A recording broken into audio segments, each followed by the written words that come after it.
अस्सलाम वालेकुम नाज़रीन, ऑनलाइन डिजिटल टीवी के हेल्थ कॉर्नर में तौसीफ़ अब्बासी और काजी ज़ियाद हाज़िर खिदमत हैं। नाज़रीन, हमारे वफाकी दारुल हुकूमत के जो फेडरल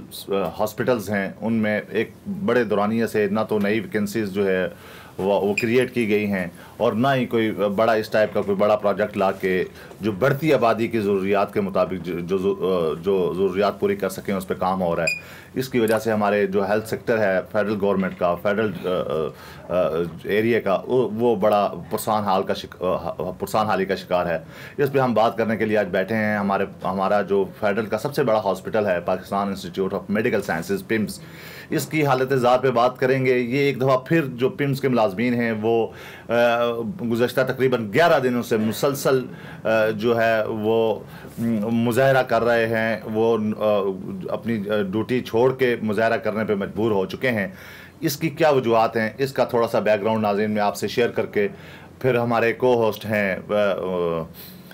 काजी ज़ियाद साहब, उनसे पूछेंगे। ये एक्सपर्ट हैं हेल्थ सेक्टर के और इनका पिम्स का भी काफ़ी गहरा तजर्बा है, इससे हम पूछेंगे। इससे पहले हम काजी साहब से बात करें, मैं आपको ये बताता चलूँ कि जो साबिक गवर्नमेंट थी इमरान खान की, उन्होंने यहाँ पे एक नया तजर्बा आजमाया था जिसके तहत उन्होंने जो पिम्स था और दीगर अलाइड हॉस्पिटल्स थे इन्होंने MTI का दर्जा दिया था, मेडिकल टीचिंग इंस्टीट्यूट का दर्जा दे दिया था। और उसके बाद से ये एक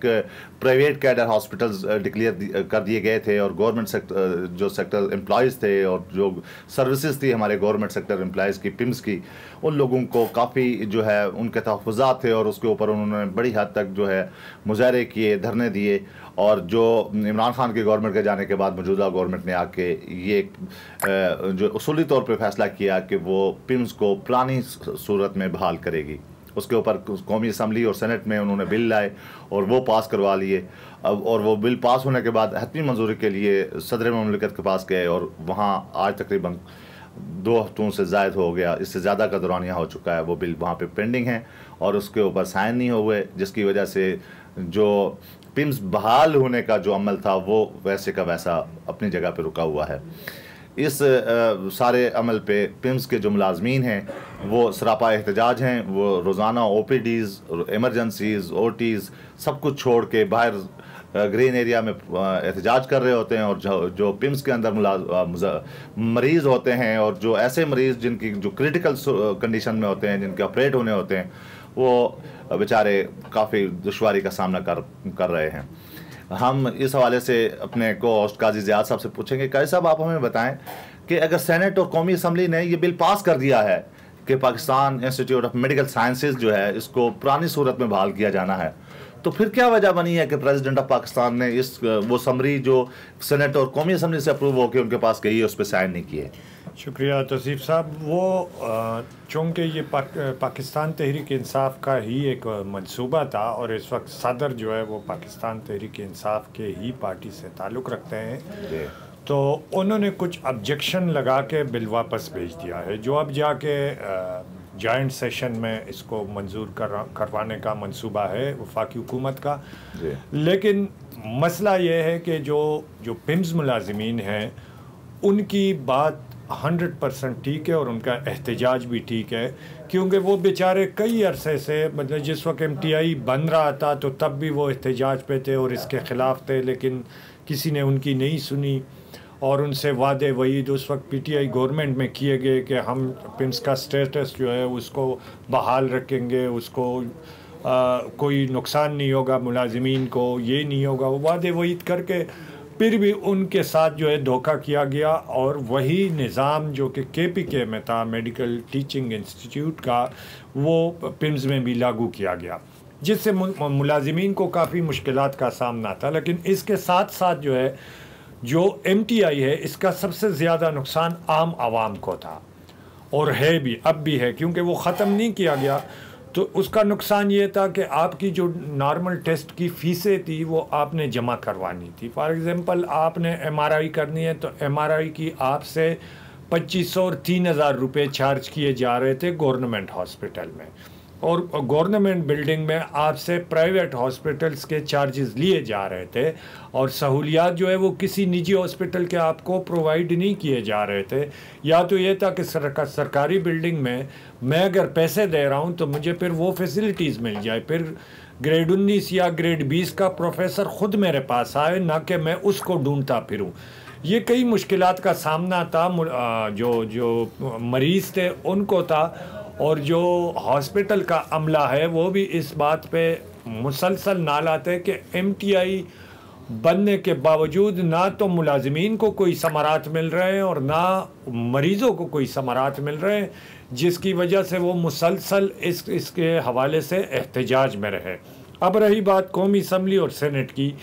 तो इस दौरान जो है पिम्स के जो यूनियंस हैं उन्होंने बाकायदा मौजूदा वफाकी हुकूमत जो पीडीएम की है उनसे मुसलसल मुज़ाकरात किए, बिल में तरामीम लेके आए। कुछ चीज़ें फिर भी उसमें मुलाजिमीन ने, जो यूनियंस हैं उनके सदूर ने उनके मशावरत के साथ उनको तब्दील करके कौमी असम्बली से बड़ी मुश्किल से इस बिल को पास करवाया, फिर सेनेट की कायमा कमेटी से, फिर जाके सेनेट में, और फिर एक जश्न मनाया गया कि एमटीआई ख़त्म हो गया है। लेकिन जब बिल सदर साहब के पास चली गई तो सदर साहब ने ऑब्जेक्शन लगा दिए, जिसकी वजह से अब 11वां रोज़ है और मरीज़ भी ख्वार हो रहे हैं और मुलाजिमीन भी जो है वो भी शदीद तकलीफ़ में हैं कि वो कह रहे हैं कि जब सेनेट और कौमी असम्बली से हो गया है तो अब इसको मंजूर होना चाहिए। और एमटीआई का जो बोर्ड ऑफ गवर्नर्स का एक निज़ाम बनाया गया उसको ख़त्म करके जो एग्जीक्यूटिव डायरेक्टर का जो ओहदा है उसको वापस बहाल करके पिम्स का स्टेटस बहाल किया जाए। जी नाज़रीन, जैसे काजी ज़ियाद साहब बता रहे हैं कि पिम्स का पुराना स्टेटस बहाल करने का बिल कौमी असम्बली और सेनेट से पास हो चुका था।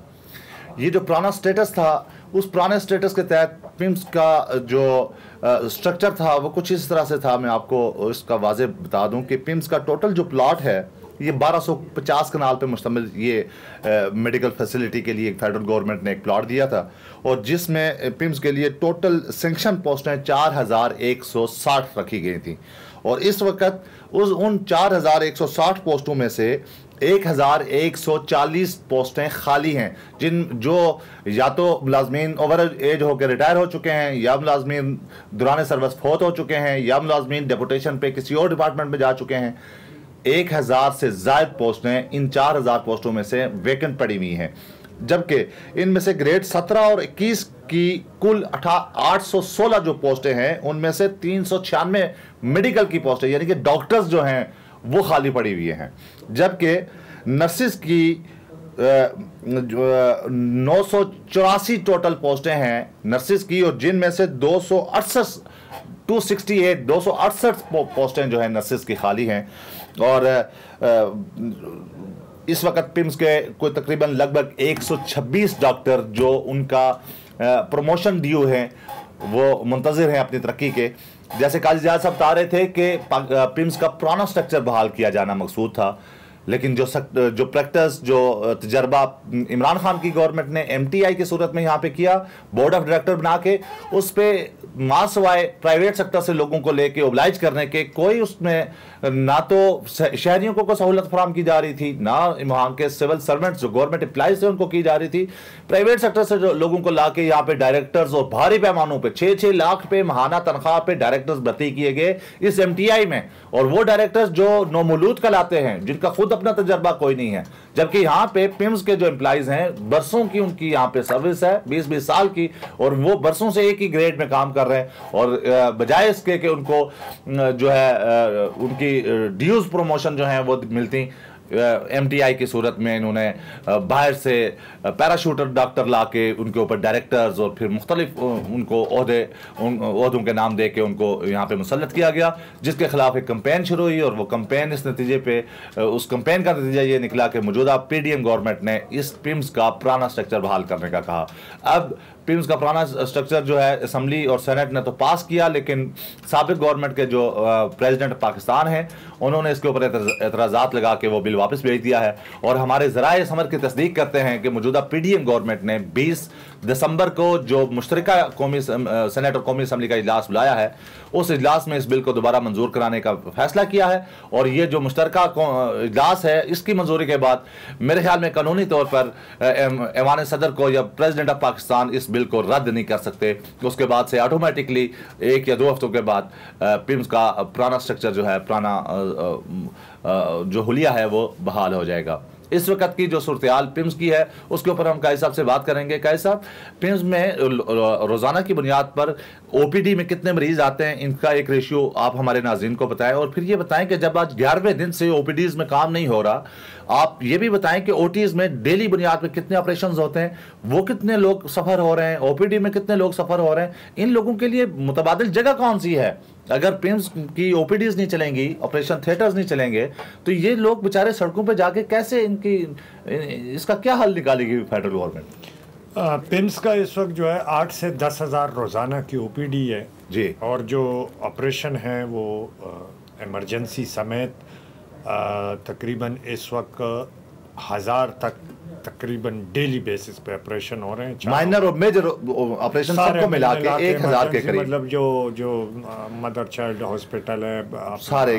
सब मिला के हॉस्पिटल है, जो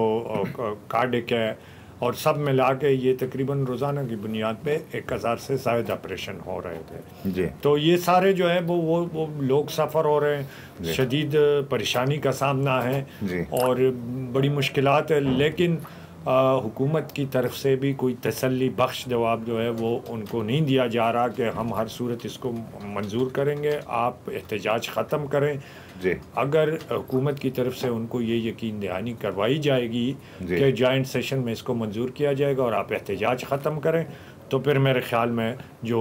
गरीब मरीज़ है जो सफ़र हो रहे हैं उनका कुछ वो हो जाएगा, एक इजाला होगा। जी नाज़रीन, हम आज अपने इस फोरम से ये सिर्फ सिविल सर्वेंट्स के हुकूक की बात नहीं हो रही, ये पब्लिक जो है, जो सादा लोग अवाम है, जो इस मुल्क की बड़ी स्टेक होल्डर है, जिनको सेहत और तालीम की सर्विसेज फ्राहम करना रियासत की जिम्मेदारी है, उनके हुकूक की बात कर रहे हैं। और अगर उनके हुकूक जो बुनियादी सेहत के हुकूक हैं, चूँकि 18वीं तरमीम के बाद 18वीं तरमीम में 25A के तहत तालीम और सेहत की जिम्मेदारी स्टेट उठा चुकी है, और अगर स्टेट अपनी जिम्मेदारियाँ निभाने में नाकाम होती है, तो हम इस फोरम से सिविल सर्वेंट्स की, हम इस फोरम से पब्लिक की आवाज़ उठाते रहेंगे। हम पिम्स के मामले को लेके मजीद जो अपडेट्स होंगी अपने नाज़रीन के पास दोबारा हाजिर होंगे। जब तक के लिए इजाज़त दीजिए, खुदा हाफिज़।